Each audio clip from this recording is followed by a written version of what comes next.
After my husband died, I thought I had lost the person who stood beside me for over 50 years. But I never imagined that the greatest betrayal of my life would come from my own family.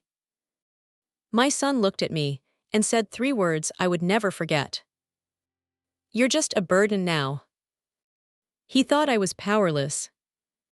He was wrong. "You're just a burden now," my son said after my husband died. He didn't know my secret. Part 1, "You're just a burden now." My son looked at me across the dinner table and said the one sentence I never thought I would hear from the child I raised. "Mom, you need to understand something, you're a burden now." The room went quiet. Not the peaceful kind of quiet that comes after a family meal. It was the kind of silence where everyone is waiting to see how much pain one person can take before they finally break. I looked down at my plate. The roast chicken I had spent nearly 2 hours preparing was getting cold. The mashed potatoes were untouched. The candles I had placed in the center of the table had burned halfway down, their flames flickering softly against the walls of the dining room. The same dining room where Michael had eaten birthday cakes as a little boy. The same table where my husband, Thomas, had held my hand every Christmas morning for over 4 decades. And now my own son was sitting across from me, explaining why I no longer belonged in the home I had built. "I'm not saying this to hurt you," Michael continued. That was the strange thing about hurtful words. People often wrap them in kindness before delivering them. "I'm saying this because we're worried about you." Beside him, my daughter-in-law, Victoria, gently placed her hand on his arm. A small gesture, almost loving, almost convincing. But I had lived long enough to know that sometimes the smallest gestures reveal the biggest truths. "Evelyn," Victoria said softly, using my first name instead of Mom like she used to, "this house is too much for someone your age." Someone your age. Those 4 words stayed with me, not because they were cruel, but because they sounded rehearsed, like they had practiced saying them before they walked through my front door. I looked around the room, the framed photographs on the shelves, the painting Thomas bought for me on our 25th anniversary, the old wooden cabinet he restored with his own hands. Every corner of that house carried a memory. But that evening, sitting across from my son and his wife, I felt something I had never felt before. Like I was a guest in my own home. Thomas had been gone for only It 3 is done, months. Mother. 3 months The since I company stood is beside mine. his hospital bed. 3 months since I held his hand and promised him I would be okay. 3 months since I watched the man who had shared almost half my life take his final breath. I thought losing my husband would be the hardest thing I would ever experience. I was wrong, because grief was painful. But discovering that someone you loved had already decided your place in their life was even harder. Michael cleared his throat. "We found a really nice senior community about 20 minutes from here." Victoria looked into it. "It has activities, medical staff, everything you need." Everything you need. Another phrase that sounded caring, but underneath it was something else. A decision. They weren't asking me what I wanted. They were telling me what my future would be. I lifted my eyes and looked at my son. The same boy who used to run into my kitchen after school, dropping his backpack on the floor and asking if I had made his favorite cookies. The same boy whose fever I sat beside all night when he was 8 years old. The same boy whose first car I helped pay for when he turned 16. I wondered when he stopped seeing me as his mother. And when he started seeing me as a problem to solve. "I'm not leaving my home," I finally said. My voice was quiet, almost too quiet. Michael looked surprised, not angry, surprised, as if he truly believed I would simply agree. "Mom, please be realistic." Realistic, that word again. People often use it when they want someone else to surrender. Victoria sighed. "We just don't want something bad to happen. What if you fall? What if you can't manage the bills? What if—" "I can manage my life," I interrupted gently. For a moment, nobody spoke. Then Michael leaned back in his chair, and that was when I noticed something. He wasn't worried. Not really. A worried son would ask. "Mom, are you lonely? Mom, how are you sleeping? Mom, do you need anything?" My son had asked none of those questions. He had asked about the house, the bills, the future. The things he wanted to control. I didn't say anything else that night. I simply stood up, collected the plates, and walked into the kitchen. Behind me, I heard Victoria whisper something. I couldn't hear every word. But I heard enough. She's not going to make this easy. Not she's hurting. Not she's grieving. Not she's our mother. She's not going to make this easy. I turned on the kitchen faucet and let the water run.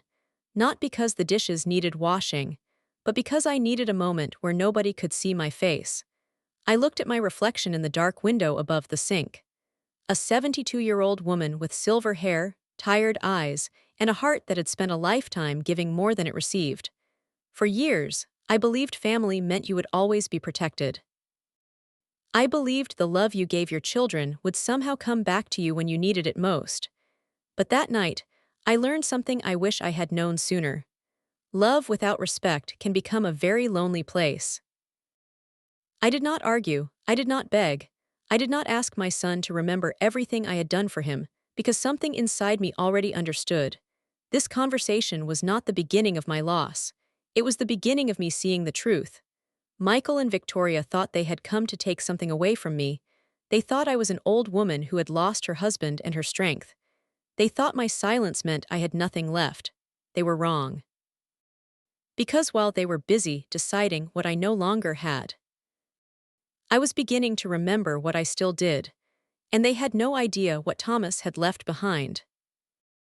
Part 2: The Betrayal begins.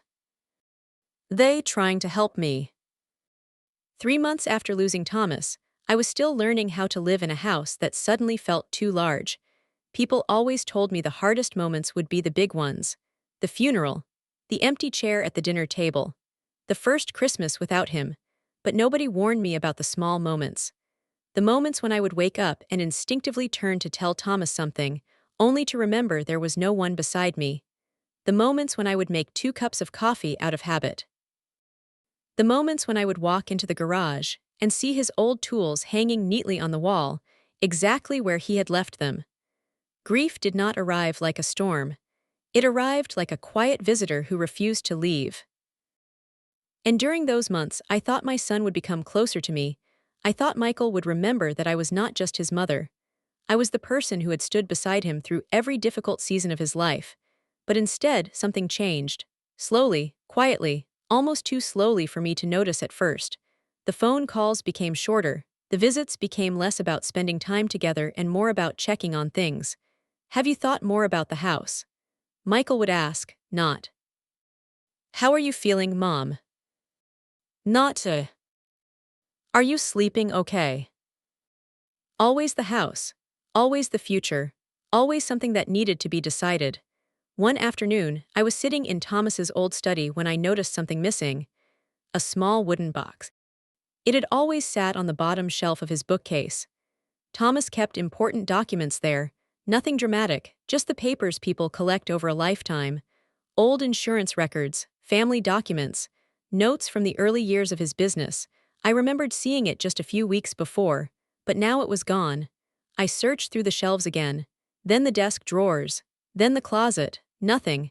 At first, I told myself not to jump to conclusions. I didn't want to become the kind of person who suspected her own family, so I called Michael. Sweetheart, did you happen to move a wooden box from your father's office? There was a pause, a small pause, but I noticed it. What box? The one on the bottom shelf. Oh, that. The way he said it made me sit up. That. Yes, Mom. I moved some things around. Victoria and I were just trying to organize everything for you. For you, those words again, always presented as kindness, always hiding something underneath. Where is the box now? Another pause. It's safe. Where, Michael's? Mom, why are you making this a big deal? I looked at the phone in my hand, not because I was angry, because I was confused. When did asking about my own belongings become an unreasonable request? I'm not making it a big deal, I said. I just want to know where my husband's documents are. His voice changed, just slightly but enough. You need to trust me. That sentence hurt more than I expected, because trust was something I had given Michael his entire life. I trusted him when he took his first steps. I trusted him when he left home. I trusted him when he introduced Victoria and told me she was the woman he wanted to spend his life with. But now, somehow, I was the one being asked to prove my trust. Not him. A week later, Michael and Victoria came over again. This time they brought papers. I knew immediately something was different. Victoria placed a folder on the kitchen counter. "We found some options," she said. I looked at the folder. Options for what? She smiled. "For making things easier." I opened it. Inside were brochures, senior communities, assisted living facilities, places with photographs of smiling older couples walking through gardens. Beautiful places, perhaps, but they were not my home. "I'm not interested," I said. Michael sighed. "Mom, please don't make this emotional." I looked at him. Make this emotional. That sentence stayed with me, because I wasn't the one changing my mother-son relationship into a business discussion. I wasn't the one measuring my value by how convenient I was. "I'm not making anything emotional," I replied. "I'm telling you my decision." Victoria crossed her arms. "We're just worried that you don't understand how difficult things are going to become." Things, that was another thing I noticed. They stopped talking about me. They talked about things, the house, the money, the responsibilities, the problems. Somehow, the woman who raised their family had become a problem on a list. That evening, after they left, I walked through every room of my house. The living room where Michael learned to walk. The hallway where I measured his height every birthday. The kitchen where I packed his lunches for school. I ran my hand along the wooden cabinet Thomas built. For 42 years, this house had been filled with love, arguments, celebrations, memories, life. But now, my own son was looking at it like it was an opportunity. And that was when the first real doubt entered my mind. Maybe Michael and Victoria weren't trying to help me start a new chapter. Maybe they were trying to close the chapter without asking me. A few days later, I received a message from my neighbor, Margaret. She asked if I was okay. I almost replied yes. That was what I always did. Women of my generation were taught to say, "I'm fine." Even when we weren't. But something stopped me, so I wrote back. "I think something is happening, Margaret, and I don't know what." She came over that afternoon. She sat across from me at the kitchen table. The same table where Thomas and I had celebrated anniversaries. The same table where Michael had told me I was a burden. Margaret held my hand and said something I will never forget. "Evelyn, sometimes people show you who they are when they think you have nothing left to give." I looked out the window at the backyard Thomas and I had planted together. For the first time, I wondered if my husband had known something I didn't. For the first time, I wondered if there was a reason he had been so careful about protecting my future. And for the first time, I stopped asking myself, "Why are they doing this to me?" And started asking, "What are they trying to take?" Part 3. The villains think they won. They thought I had nothing left. After that conversation with Margaret, I started paying attention to things I had ignored before. Not because I wanted to become suspicious of my own family, but because something inside me had changed. For years, I had measured love by what I could give. A meal, a favor, a place to stay, a helping hand when someone needed it. That was how my generation was raised. We didn't keep score. We didn't ask for anything in return. But after Thomas died, I learned a painful truth. Sometimes the people who benefit the most from your kindness are the first ones to forget your value when you can no longer provide it. A few weeks later, Michael called me. His voice sounded unusually cheerful. "Mom, Victoria and I have been thinking. We believe we found the perfect solution." I stood by the kitchen window, looking out at the garden Thomas, and I had planted 20 years earlier. What solution? Well, the house. There it was again, the house, not my memories, not my life, the house. Michael continued. "You know this place is a lot to maintain. The taxes, the repairs, the yard work. I manage them." "I know you do," he replied quickly. but the way he said it sounded like he was trying to convince himself. But you shouldn't have to. I closed my eyes for a moment, because I remembered hearing those exact words many times before. You shouldn't have to. It sounded like love. But sometimes, people use kindness as a way to remove your choices. What are you suggesting, Michael? A pause, then. We think selling the house would be the smartest decision. I looked around my kitchen, the walls, the cabinets, the little scratch on the floor near the back door where Michael had dropped a toy truck when he was 6 years old. Selling the house wasn't just selling a property, it was selling 40 years of my life. I'm not selling my home, I said. Michael became quiet. Then his tone changed. Mom, you're making this harder than it needs to be. I smiled sadly. That sentence told me everything. They had already decided. They weren't asking for my opinion. They were frustrated because I wasn't following their plan. I'm not making anything difficult, I said. I'm simply saying no. After we hung up, I sat at the dining table for a long time. I didn't cry. I didn't feel angry. I felt something different. Clarity. The kind of clarity that comes when you finally stop making excuses for someone. A few days later, I attended a family gathering at Michael and Victoria's house. Before Thomas passed away, these gatherings were different. There was always noise, laughter, children running through the house. Everyone talking over each other. Thomas loved those moments. He used to say, "A full house is a blessed house." But that evening, I felt like a visitor. Victoria greeted me with a smile. "Evelyn, I'm so glad you came." She hugged me, but the warmth wasn't there. I noticed something strange. The conversation stopped when I walked into the room, only for a second.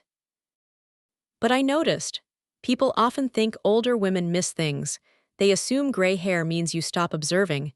They forget that we spent decades reading faces, reading silence, reading what people don't say. I sat down at the table. Michael poured drinks for everyone. Then his cousin asked, "So Evelyn, are you still planning on staying in that big house alone?" Before I could answer, Victoria smiled. "Oh, we're working on that." Working on that, I looked at her. What does that mean? She tilted her head. "Oh, nothing, we're just helping Mom understand what's best." Mom, she used the word so easily, but there was no affection behind it. Michael reached for his glass. Everyone knows she shouldn't be handling everything by herself. I looked around the table, my family. The people I had loved my entire life. And suddenly I understood something. They had already started telling the story. Their version, the version where I was old, confused, unable to make decisions. The version where they were the heroes for stepping in. And I was the problem they needed to solve. I didn't argue, I didn't defend myself, I simply listened. Because every word they said was showing me something important. They believed I was powerless. And that belief was their greatest mistake. The next morning, something happened that confirmed my suspicions. I received a phone call from my bank. The woman on the phone was polite. "Mrs. Carter, I'm calling because there was a request regarding your account information." My hand tightened around the phone. "What kind of request?" "A family member requested access to discuss your financial situation." My heart sank. "Who?" There was a brief pause. "Your son, Michael Carter." I sat down slowly, not because I was surprised, because deep down I already knew. They weren't only interested in the house. They were looking for a way into everything, my finances, my decisions, my independence. After the call ended, I walked into Thomas's study. The room still smelled faintly like the cedar wood shelves he had built himself. I touched the back of his old chair. And for the first time since he passed away, I whispered, "Thomas, what did you know that I don't?" The room gave me no answer. But standing there, surrounded by the things he left behind, I felt something I hadn't felt in months. Not sadness. Not fear. Strength, because Michael and Victoria had made one mistake. They thought losing Thomas meant I lost my protection. They thought an older woman alone was an easy target. They thought my silence meant surrender, but they didn't understand something about me. I had spent 42 years standing beside a man who built everything from nothing. I had watched. I had learned. And I had survived things they never knew about. They thought they had already won. They were about to discover they had only started a battle with someone they never truly understood. Part 4: The hidden clue appears.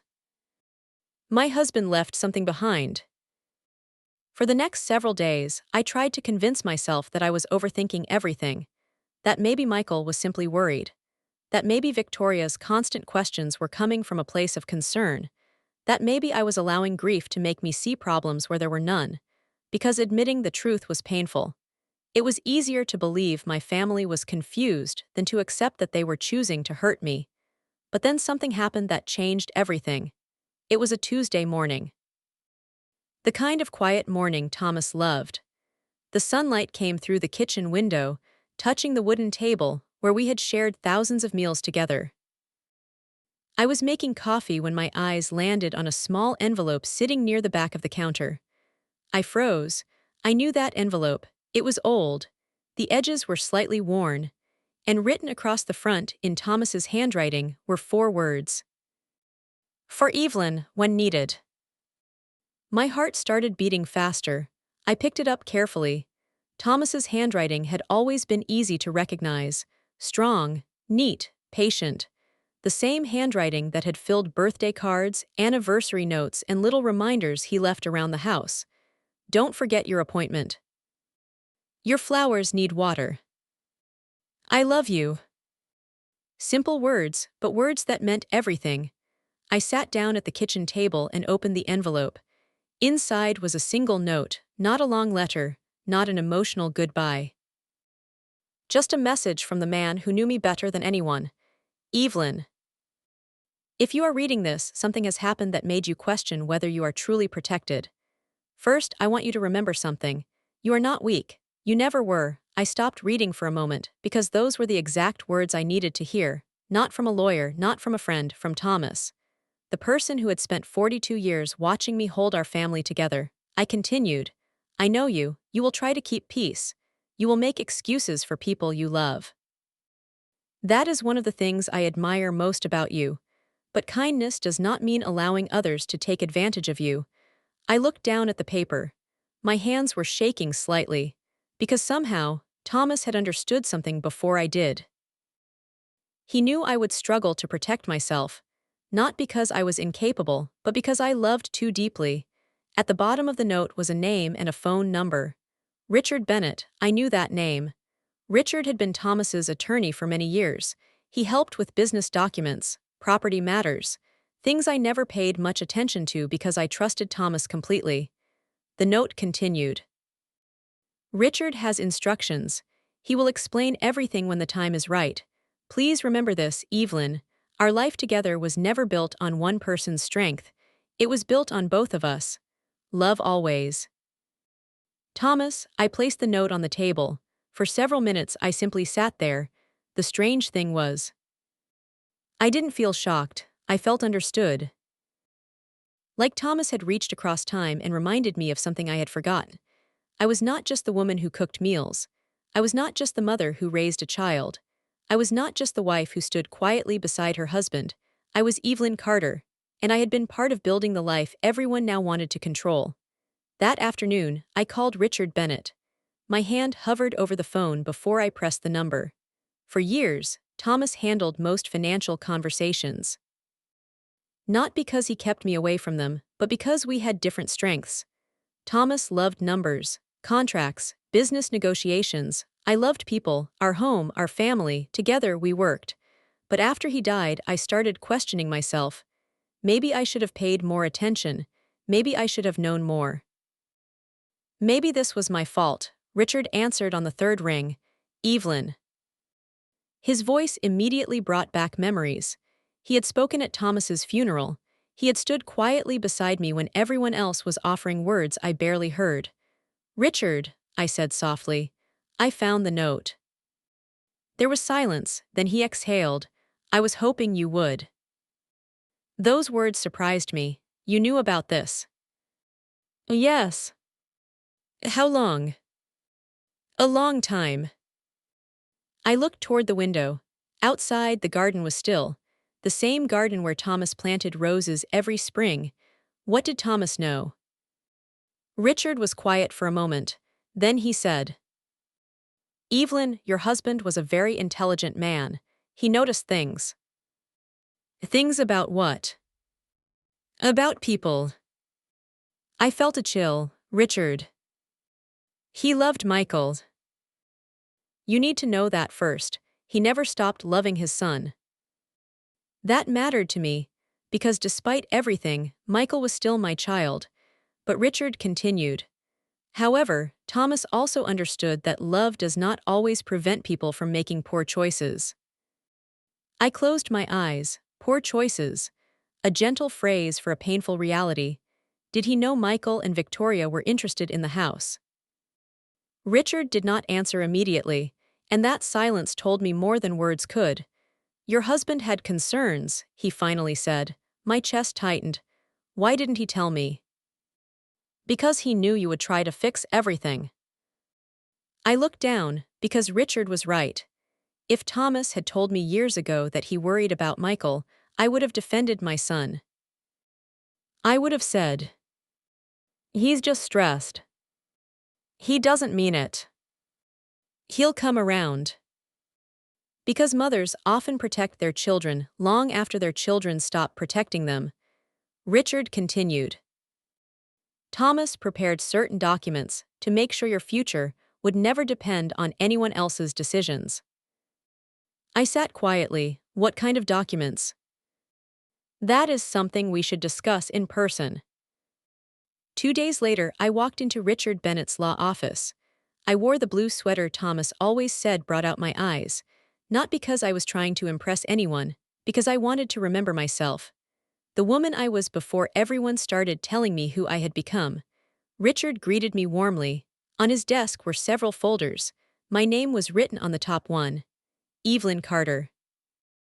I stared at it. For months, I had heard people talk about what would happen to me, where I should live, what I should do, what decisions were best for me, but nobody had asked me what I wanted. Not until that moment. Richard opened the folder. "Evelyn, before we begin, there is something you need to understand." I looked at him. "Your husband did not leave you with nothing." He paused. "He made sure you would never have to beg anyone for security." I felt my breath catch. Because suddenly, everything changed. The woman Michael and Victoria thought they could move aside had been protected all along, and they had no idea. Part 5 revealed the hidden power. They never knew what I owned. When I walked into Richard Bennett's office that morning, I expected to hear about paperwork. Maybe some documents Thomas had prepared, maybe some instructions about bills, insurance, or the house. I expected information.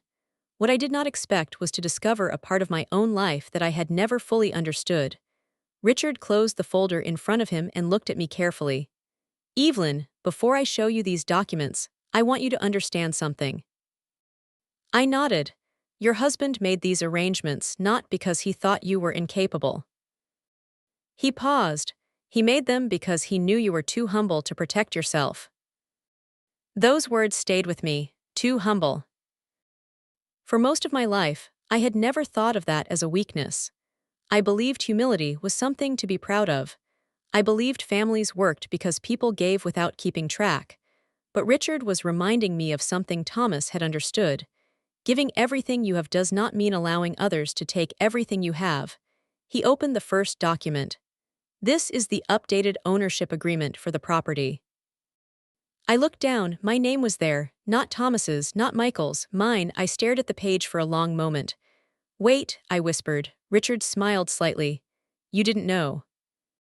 I shook my head. "Thomas told me he was handling the legal side of things." "And he was," Richard replied. "But he never removed you from the picture. In fact, he made sure you were protected." I looked at the document again. For years, I had thought of the house as something Thomas had built, something he had earned, something I was lucky to share. But sitting there, looking at my name on those papers, I realized something. The life we built had never belonged to him alone. It belonged to both of us. The dinners I prepared while he worked late, the sacrifices I made when money was tight, the years I spent supporting his dreams while raising Michael. Those things had value, not just emotional value. Real value. Richard placed another folder on the desk. This concerns the financial accounts. I looked up. What about them? Thomas created a protected trust for you. A trust? Yes. I leaned back in my chair. I had heard the word before, but never imagined it would apply to me. What does that mean? It means your future was secured. Your living expenses, your medical needs, your choices, everything was arranged so that you would never have to depend on anyone else. I felt something inside me shift. For months, Michael and Victoria had treated me like I was one unexpected expense away from becoming their responsibility. They spoke about me as if I was fragile, as if I was helpless, as if my only option was to accept whatever they offered. But Thomas had known the truth. I was not helpless. I was simply unaware of my own strength. Richard then showed me something that surprised me even more, a letter, not from Thomas, from himself. I wrote this after your husband passed away, Richard explained. But Thomas instructed me not to contact you unless there was a reason. I unfolded the letter. The words were simple. Evelyn. Thomas asked me to remind you of something important. You spent years believing your role was to support everyone else. But support does not mean invisibility. You were his partner. You were his equal. I stopped reading. Because that was the sentence I needed most. His equal, not his assistant, not the woman standing behind him. His equal. I thought about all the years I spent introducing myself as Thomas's wife. Michael's mother. I rarely said, I am Evelyn's. Maybe because women like me were taught to define ourselves through the people we loved. But Thomas had seen something I had forgotten. I had my own identity, my own wisdom, my own strength. When I returned home that afternoon, everything looked different. The same house, the same furniture, the same photographs, but I was different. I walked into Thomas's study and stood in front of his old desk. For the first time in months, I didn't feel like I was standing in the room where I lost him. I felt like I was standing in the room where he left me a message. A message that said, "You can do this." I picked up my phone and looked at the last message from Michael. It was from 2 days earlier. Mom, we really need to make progress on the house situation. Before, that message would have made me nervous. It would have made me wonder if I was disappointing my son. Now I simply looked at it differently. They were still operating with the same information. They still believed I was unaware. They still believed they had control. And I realized something important. The strongest position in any situation is sometimes the one nobody knows you have. That evening, Margaret came over. She immediately noticed something different. You look different, she said. I smiled. I learned something today. What? That I was never as powerless as I thought.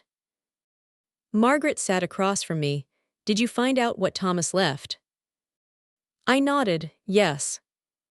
And I looked around the room, at the home I had shared with my husband, at the life we had created.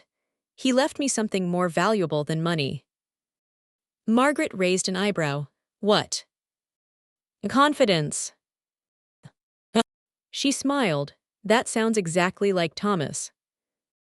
It did because Thomas had always been the kind of person who saw potential in things others overlooked. Old houses, broken furniture, people who had lost confidence. And maybe that was why he had prepared all of this. Not because he thought I needed saving, because he knew one day I would need to remember who I was. The next morning Michael called. His voice was calm, too calm. Mom, Victoria and I were hoping you had reconsidered. I stood by the window, looking out at the garden. No, Michael. Silence, a long silence. You're still refusing. I smiled softly. I'm making my own decision. He sounded surprised, almost confused, because this was not the mother he expected. The mother he expected would apologize. The mother he expected would explain. The mother he expected would eventually give in. But that woman was beginning to disappear. I think we need to have another conversation, Michael said. Yes, I replied. We do. And for the first time since Thomas died. I was not afraid of that conversation. Because they thought they were coming to take away my security. They did not know they were about to meet the woman who finally understood her own power. Part 6. The truth turns everything around. They came to take my home. They found out they never owned my future. The meeting was scheduled for a Friday afternoon. Michael chose the day. Victoria chose the location. Their house. I noticed that immediately. They wanted me to come into their space, their territory. Maybe they thought that would make me feel smaller. Maybe they believed I would walk through their front door the same way I had walked into every difficult conversation before. Quiet, apologetic, ready to compromise, but they had forgotten something. I was not the same woman who sat at that dinner table months earlier and listened while they decided my future. I was still kind. I was still their mother. But kindness and weakness were never the same thing. When I arrived, Michael and Victoria were sitting at the dining room table. A folder was placed in front of them, the same kind of folder I had seen before, the kind that carried decisions already made by people who expected everyone else to agree. "Mom," Michael said as I sat down, "thank you for coming." I nodded. Victoria gave me a polite smile. "We really want this conversation to go smoothly." I looked at the two people sitting across from me, the two people who had spent months telling themselves they were helping me, the two people who had confused control with care. "I want that too," I said. Michael opened the folder. "We've reviewed everything, and we think this is the best option." I looked at the papers. "I see. We found a buyer who is interested in the house." There it was, the moment they had been waiting for. They were no longer suggesting. They were presenting, as if my decision had already been removed from the process. Michael continued, "You would have enough money to move somewhere comfortable, somewhere safer." Safer, that word again. I looked at him. "Michael, do you remember when you were 10 years old?" He looked confused. "What?" "You fell out of a tree in our backyard." A small smile appeared on his face. "Mom. You broke your arm, you were terrified, you told me you would never climb again." He looked down. "I remember. I told you something that day." I paused. "I told you that being afraid did not mean you were weak." The room became quiet. And now I need to remind myself of the same thing. Michael looked uncomfortable because he knew this conversation was no longer about the house. It was about everything that had happened before. I reached into my bag and placed a document on the table. Michael looked at it, then at me. "What is that?" "Something you should have known before you made decisions about my life." Victoria immediately reached for it, but I placed my hand over the paper. "Please read it carefully." They opened the document. I watched their expressions change, first confusion, then surprise, then something I had not seen on their faces in months, uncertainty. "What is this?" Michael asked. "The ownership agreement." Victoria looked closer. This doesn't make sense." "It makes perfect sense."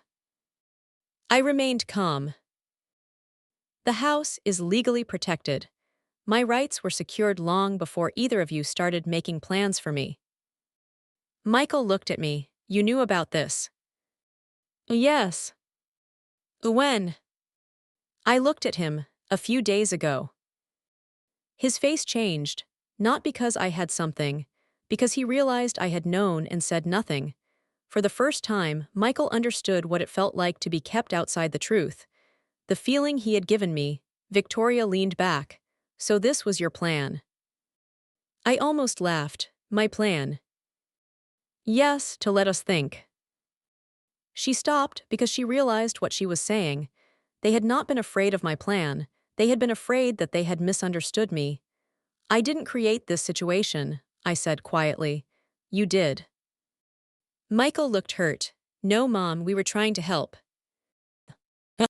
I looked at him. "Were you?" He opened his mouth, but no words came, because sometimes the hardest questions are the ones that cannot be answered with excuses.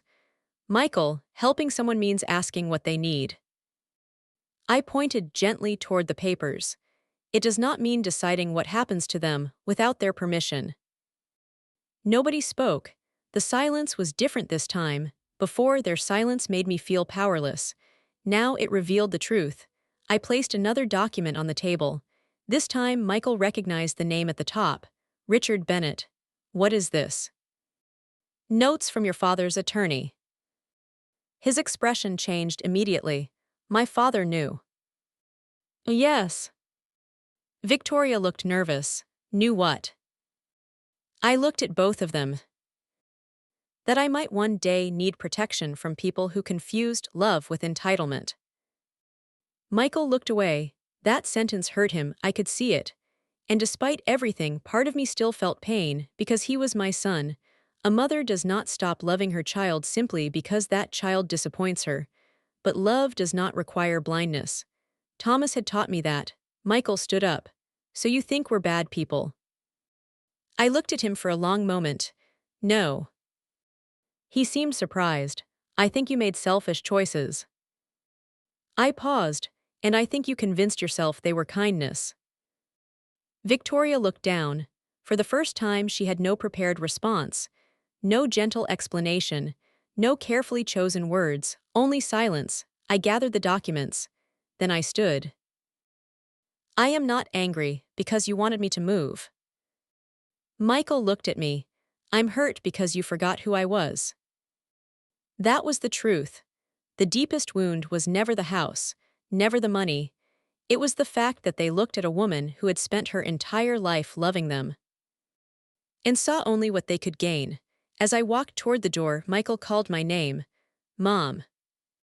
I stopped. I did not turn around immediately because I needed that moment. The moment where I chose myself. Finally, I looked back. For a second, I saw the little boy who used to hold my hand crossing the street. The boy who once needed me. The boy I still loved. But I also saw the man he had become. I hope one day you understand something, Michael. His eyes filled slightly. What? Your father and I spent our lives building a family. I looked at him, but a family is not protected by a last name or a house.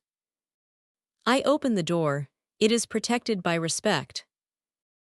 Then I left, not because I had won, because I had finally stopped fighting to prove I mattered. I already knew that. That evening I returned home.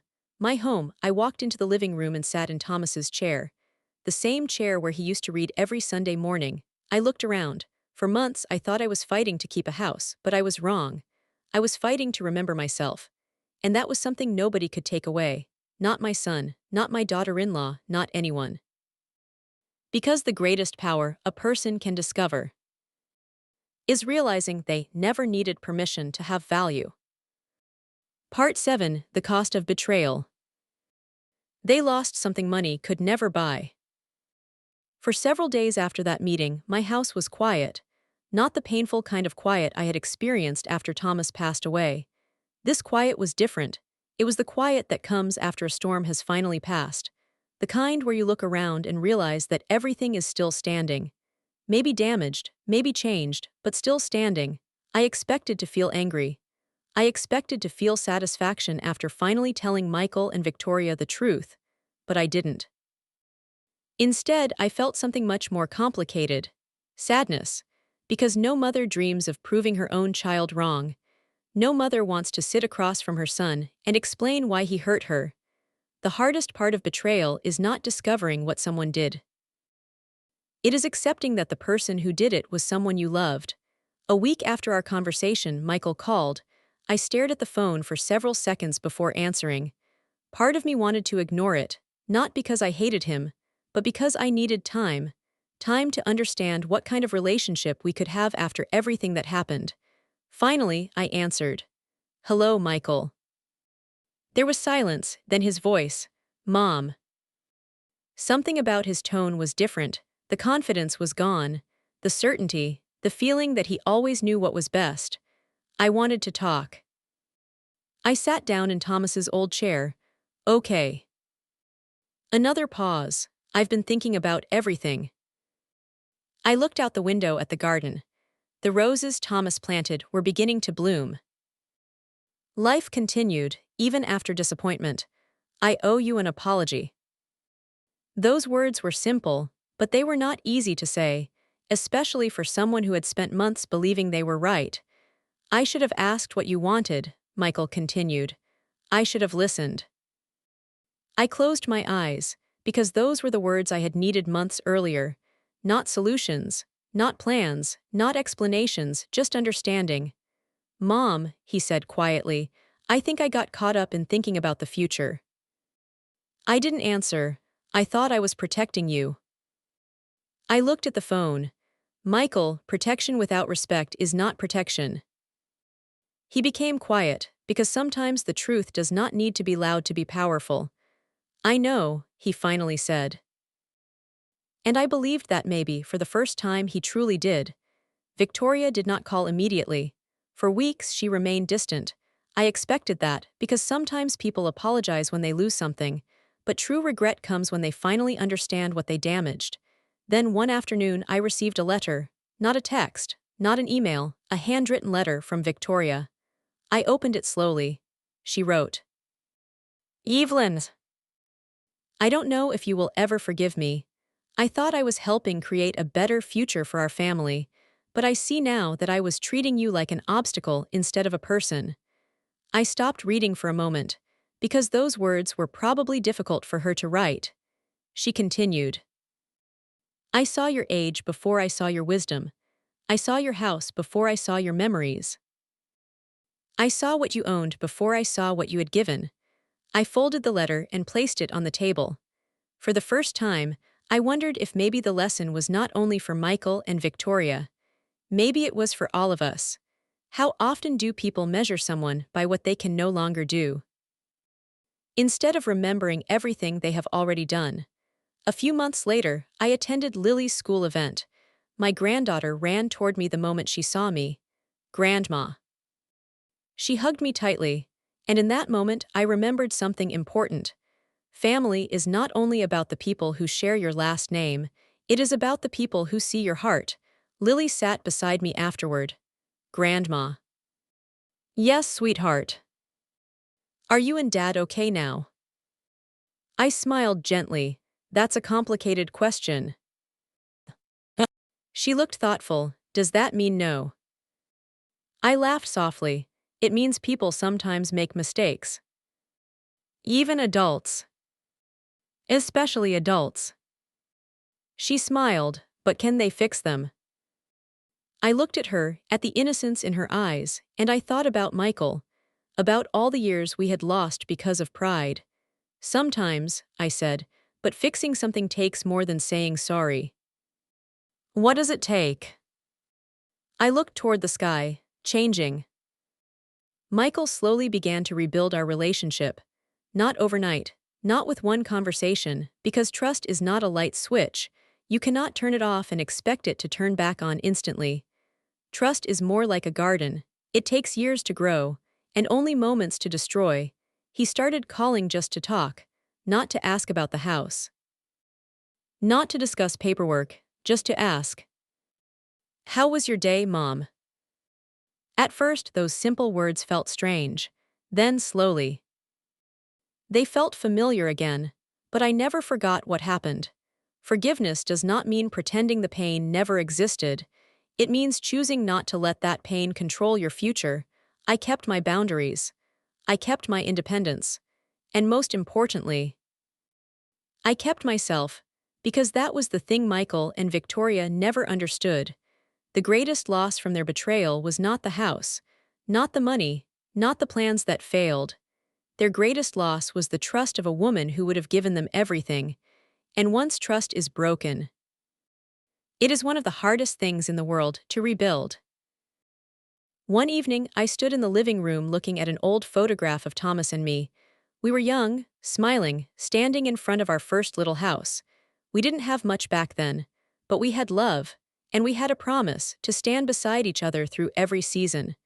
Thomas kept his promise, even after he was gone. He had protected me, but more importantly, he reminded me to protect myself, and that was a lesson I would carry for the rest of my life. Part 8: Legacy and Lesson. I lose my family, I found myself. A year has passed since the day my son sat across from me and told me I was a burden. A year since I walked into that conversation feeling like I had to defend my right to remain in the life I had built. A year since I discovered something painful, but necessary. People often think the hardest part of betrayal is the moment it happens, the harsh words, the disappointment, the realization that someone you love has hurt you, but I learned something different. The hardest part comes afterward, when you have to decide who you will become because of it. You can let betrayal make you bitter, or you can let it make you wiser. I chose wisdom. My home looks different now. Not because I changed the walls. Not because I replaced the furniture, but because I see it differently. For months after Thomas passed away, every room reminded me of what I had lost. The empty chair, the quiet bedroom, the photographs of a life that seemed impossible to continue without him. But now, when I walk through those rooms, I don't only see what is gone. I see what remains. I see the woman who built a life with someone she loved. I see the mother who raised a child. I see the person who survived heartbreak and still found a way to stand. After everything happened, I started doing things I had postponed for years. Small things, things that may not sound important to anyone else, but they mattered to me. I joined a local gardening group. I started taking painting classes at the community center. I traveled with Margaret to places we always talked about visiting but never had the time. For the first time in decades, I stopped asking, "What does everyone else need from me?" and started asking, "What brings me joy?" It was a strange question at first, because women like me were not always taught to ask it. We were taught to sacrifice, to support, to put ourselves last, and there is beauty in caring for others, but there is also beauty in remembering that you are someone worth caring for. Michael and I are still rebuilding our relationship. Some days are easier than others. Healing does not erase history, and forgiveness does not mean forgetting. I still remember the night he called me a burden. I still remember the way those words felt. But I also remember the little boy who used to hold my hand, the young man who once needed his mother, the person underneath the mistakes. People are complicated. They can hurt you and still love you. They can make terrible choices and still have the ability to change. But change must come from within. I could not force Michael to become a better son. I could only decide what kind of mother I wanted to be moving forward. A mother who loved him, but also respected herself. One Sunday afternoon, Michael came to my house. My house, not because he needed something, not because there were papers to sign, not because there was a problem to solve. He came just to visit. He stood in the doorway for a moment, looking around. "I forgot how much I loved this place," he said. I smiled. "I know." He looked at the walls, the memories. "Yes." He was quiet, then he said, "I'm sorry I forgot that this was never just a house." I looked at him, and I knew he finally understood. A home is not valuable because of its price. A home is valuable because of the lives lived inside it, the laughter, the struggles, the people who sacrificed to build it. Later that evening, I sat in Thomas's chair with a cup of tea in my hands. I looked at the note he left me, the one that started everything. "You are not weak." Those 4 words changed my life. Because sometimes, the person who needs to remind you of your strength is yourself. Thomas had spent 42 years loving me, but he also spent 42 years seeing something in me that I often forgot. Strength, not the loud kind. Not the kind that demands attention.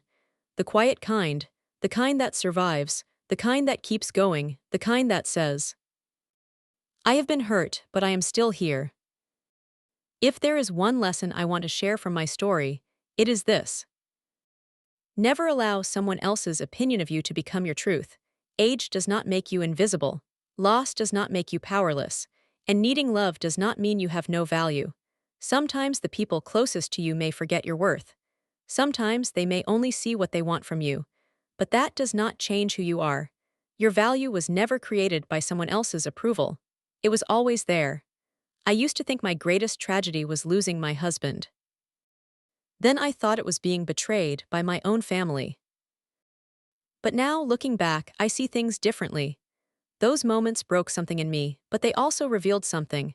They showed me that I was stronger than I believed. They showed me that kindness and strength can exist together. They showed me that a woman can rebuild herself at any age. My name is Evelyn Carter. I am 73 years old. I am a widow. I am a mother. I am a grandmother.